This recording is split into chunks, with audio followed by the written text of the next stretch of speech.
Hello everyone, this is Meenakshi and welcome to Guidely. I hope you all are doing well. So guys, आज का session बहुत ही छोटा और बहुत ज़्यादा इंपॉर्टेंट है, इसको आप बिल्कुल स्किप नहीं कर सकते हो। रीज़न ये है कि एक डीआई करवाऊंगी, ठीक है, आपकी जो आरआरबी पीओ क्लैरिकल और अपकमिंग बैंक एग्जाम के लिए बहुत इंपॉर्टेंट है। लास्ट ईयर इस थीम पर डीआई आई थी, ये थोड़ा सा आपकी अलग है, ठीक है। तो चलिए स्टार्ट करते हैं।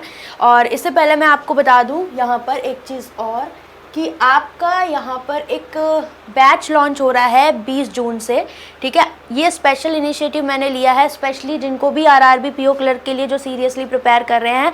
मॉक टेस्ट बैच, इसमें क्वांट के आपको कैसे मॉक टेस्ट सॉल्व करने हैं, चाहे वो प्रीलिम्स हो या मेंस हो, ये मैं आपको यहाँ पर करवाने वाली हूँ, ठीक है। 20 तारीख से स्टार्ट हो रहा है और लिमिटेड सीट्स हैं इसमें। दूसरी बात ये आपकी कि आपको सेक्शनल टेस्ट भी मिलेंगे, जो टेस्ट मैं करवाऊंगी वो सेक्शनल टेस्ट के फॉर्म में आपको यहाँ पर मिल जाएगा और सारे डिटेल्ड एक्सप्लेनेशन रहेंगे, टाइम मैनेजमेंट एवरीथिंग, ठीक है। तो क्वांट का पूरा यहाँ पर मैं करवाने वाली हूँ। तो चलिए अब हम लोग अपनी डीआई पर चलते हैं यहाँ पर, ठीक है। तो ये आपकी रही डीआई। तो सबसे पहला इंपॉर्टेंट पॉइंट क्या रहता है कि हम इस पैटर्न को समझें कि अगर इस तरह से क्वेश्चन थोड़ा घुमा भी देता तो हम कैसे करेंगे उसको, ठीक है। तो read the following information carefully. और एक बात और बता दूं, ऐसी डीआई आपके मेंस में भी आ सकती है, प्री में भी आ सकती है, ठीक है। ये मॉडरेट लेवल है आपका एक तरीके से। तो आपके क्लर्क मेंस में या फिर पीओ में भी आपको देखने को मिल सकती है और प्रीलिम्स में भी मिल सकती है। अब सबसे पहले बहुत अच्छे से डेटा को पूरा पढ़ना होता है। The given table below shows the cumulative percentage distribution. तो क्यूमुलेटिव लग गया, ठीक है। अब कभी कभी टिल करके दे देता है तो वो आप समझ जाओ नहीं बोले कभी क्वेश्चन में कि क्यूमुलेटिव है, ठीक है। तो आपको देखना पड़ेगा इकट्ठा डेटा दिया हुआ है कि आपको इंडिविजुअल दिया हुआ है, ठीक है। तो यहाँ पर क्यूमुलेटिव दिया हुआ है मतलब कि हर बारी डेटा ऐड करके यहाँ पर दिया हुआ है। समझाती हूँ मैं अभी। Total number of student who attended the exam physics and maths. तो ये टोटल आपका यहाँ पर डेटा जो दिया हुआ है वो किसका है? फिजिक्स और मैथ्स का यहाँ पर दिया हुआ है। कैसे? आपका दोनों का मिलाकर टोटल डेटा। तो ये क्यूमुलेटिव परसेंटेज आपका दिया हुआ है, ठीक। यहाँ पर cumulative number of student who attend the physics exam, ये क्यूमुलेटिव दिया हुआ है। तो सबसे पहले इजी हमारे लिए पॉइंट क्या बनता है, हमें दिया क्या है ये देख लो। 80 एंड अबव का डेटा दिया है, फिर उसके बाद 70 एंड अबव का डेटा दिया है। तो मैं अगर आपसे बोलूँ 80 के अबव अगर आप जा रहे हो, सपोज 80 के अबव और 70 के अबव जा रहे हो, तो 70 के अबव में ये वाला पोर्शन भी तो कवर कर ले रहे हो। मतलब अगर मुझे सिर्फ 70 की रेंज का डेटा चाहिए तो मुझे कुछ माइनस करना पड़ेगा। कैसे? 80 के अबव का डेटा तो आपके पास है, कितना दे रखा है, ये है टोटल 15%, ठीक है। ये हमारा यहाँ पर क्या होता है, क्लियर। इसके बाद 70 एंड अबव में 80 वाला भी तो डेटा है। तो अगर मैं आपसे बोलूँ यहाँ पर कि मुझे सिर्फ 70 to 79 का डेटा दे दो, तो 80 के अबव वाला मुझे क्या करना पड़ेगा, माइनस ही तो करना पड़ेगा। कर दिया। कैसे? 35 में से 15 इसको इससे माइनस किया, कितना आ गया, ये आपका 20% आ गया, ठीक है। इसके बाद 60 टू अबव का डेटा है, तो 60 टू अबव में 70 अबव और 80 अबव दोनों ऐड हो रहे हैं, तो 70 अबव वाला माइनस कर दो, मतलब इससे इसको। तो ये कितना आ गया, 65 में से 35 गया, ये आ गया आपका 30%। ये डेटा किसका होगा, ये होगा 60 से लेकर 59 के बीच का, 69 के बीच का, ठीक है। अब 50 एंड अबव का डेटा चाहिए, तो यहाँ पर 90 में से 65 माइनस करोगे तो दिस वन इज 25%, क्लियर। ये आ गया आपका 50 टू 59 के बीच का data. Same as it is 40 and above का डेटा हमें चाहिए, तो हम क्या करेंगे यहाँ पर 40 एंड अबव का, तो ये 40 टू 49 के बीच का डेटा हम यहाँ पर देखेंगे। तो हमें यहाँ पर 50 एंड अबव का माइनस करना पड़ेगा, तो इससे इसको माइनस कर दिया, ये हो गया 10%, ठीक है। इतना डन, समझ में आ गया।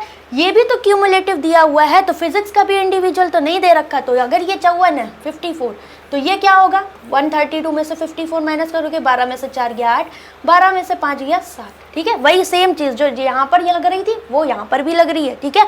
बट ये जो है परसेंटेज का डेटा है और ये आपका कैसा दे रखा है, यहाँ पर ये हमें न्यूमेरिकल डेटा दे रखा है। किसका? फिजिक्स का डेटा आ रहा है, ओके। हम इंडिविजुअल निकाल रहे हैं, रेंज लिख रखी है कि कहाँ से कहाँ तक की बात हो रही है।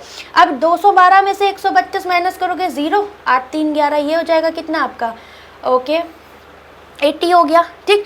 इसके बाद बात आती है क्या, 7 में से 2 गया 5 और ये हो गया 65। यहाँ पर 12 में से 7 गया, कितना आता है 5 हो गया, और यहाँ पर 10 में से 7 गया 3, तो ये हो गया आपका फिजिक्स का डेटा। नाउ अब हमें एक लाइन और दिया, मैंने कहा था कि डायरेक्शन को ध्यान से पढ़ना होता है। नोट में दिया है total number of student who are attended exam is 600। तो हमें यहाँ पर ये डेटा दे दिया है क्या कि ये जो टोटल डेटा दे रखा है ये 600, तो ये परसेंटेज इसी के रेस्पेक्ट में तो दिए हुए हैं। तो टोटल आ गया, फिजिक्स आ गया, तो मैथ्स नहीं निकाल लोगे क्या? टोटल में से क्या करोगे, सीधे सीधे आप किसको माइनस कर दोगे, यहाँ पर फिजिक्स को माइनस कर दोगे। तो कितना हुआ ये बताओ, 15%, 600 का 15 का कितना होता है, 90, ठीक। 600 का 20% करोगे, 6 दूनी 12, 120 हो गया। 30% करोगे, 6 त्रिक 18, 180 हो गया। 25% दैट इज 1/4, तो 15 चौको 60, ये हो गया 150। और ये 10% करोगे तो सीधे सीधे एक जीरो कम 60 आ गया। इजी है कैलकुलेशन, ठीक है। तो प्रीलिम्स में हम एक्सपेक्ट कर सकते हैं, या आरआरबी क्लर्क मेंस में भी ऐसा डीआई आपको देखने को मिल सकता है। पैटर्न इंपॉर्टेंट है, थीम इंपॉर्टेंट है, समझिए कि क्यूमुलेटिव का मतलब क्या है। अब यहाँ पर देखो 90 में से 54 माइनस करोगे, 18 दूनी 36, कितना आ गया यहाँ पर मैथ्स का आपका 36 डेटा आ गया, ठीक है। एक सेकेंड,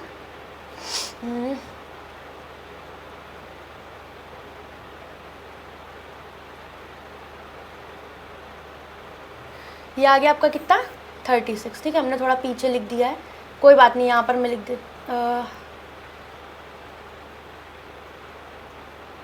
एक सेकेंड रुक जाओ।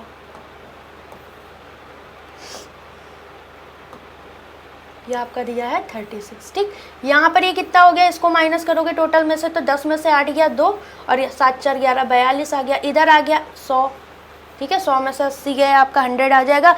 फिर ये कितना आ गया आपका 5, और 14 में से 8 गया 6, तो ये हो गया कितना, 6 गया 8, ठीक। तो 85, और इधर कितना आ जाएगा, ये आपका हो गया 25। तो हमारे पास अब सारे डेटा यहाँ पर कंफर्म हो गए, तो डीआई पूरी डिकोड हो गई।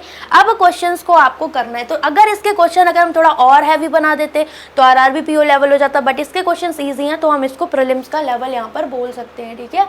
तो अब आ जाओ नेक्स्ट क्वेश्चन पर। पहला क्वेश्चन आपका ये दिया, डेटा आपके पास अब सारे दिए गए हैं, ठीक है।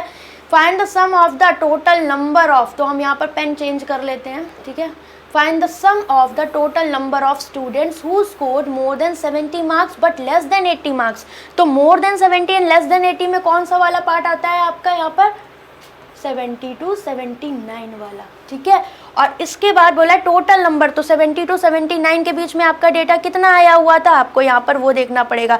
तो ये हमारा कितना आया था यहाँ पर, 70 to 79 फिजिक्स में आया था आपका 78, और इन फिजिक्स एग्जाम, तो फिजिक्स में कितना आया था 78। तो ये बोला है इसका सम, प्लस साथ में in physics exam and the total number of student who score more than 80 marks in maths. तो more than 80 marks in maths ये हम अभी निकाल चुके, कितना आया था हमारा 36 आया था ना। तो इन दोनों का सम आपसे पूछा, तो ईजी, 8 6 14, 7 3 10 और 1 11। तो ये थोड़ा सा आपका और भी टिपिकल कर सकते थे, ठीक है, बट हमारे लिए मेन यहाँ पर समझना क्या था, क्यूमुलेटिव डीआई, ठीक। नेक्स्ट क्वेश्चन पर अब हम चलते हैं। The ratio of the total number of students who scored more than 50 marks but less than 60 marks.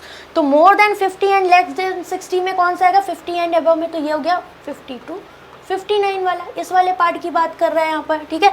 Who scored more then but less than 60 marks in physics, तो physics के marks, तो इसमें physics में कितने आए थे आपके, ये आए थे यहाँ पर आई थिंक 65 आया था, ठीक है। यहाँ पर जो भी मार्क्स आए थे आपके फिजिक्स में।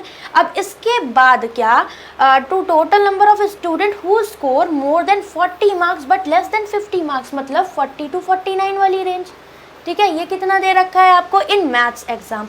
तो मैथ्स में इसमें कितने मार्क्स आए थे आपके, ये आए थे 25। हम पीछे सारा डेटा अभी आपका निकाल चुके हैं, तो इन दोनों का रेशियो पूछा, तो 5 5 25, और ये हो गया 5 एकम 5 5 दिया 15 13 अनुपात 5, आपका यहाँ पर आंसर करेक्ट हो जाएगा ना। Next, the number of student who scored 80 and above marks in the physics, तो 80 and above in physics कितना आया था हमारे पास, ये आए थे 54 मार्क्स, ठीक है।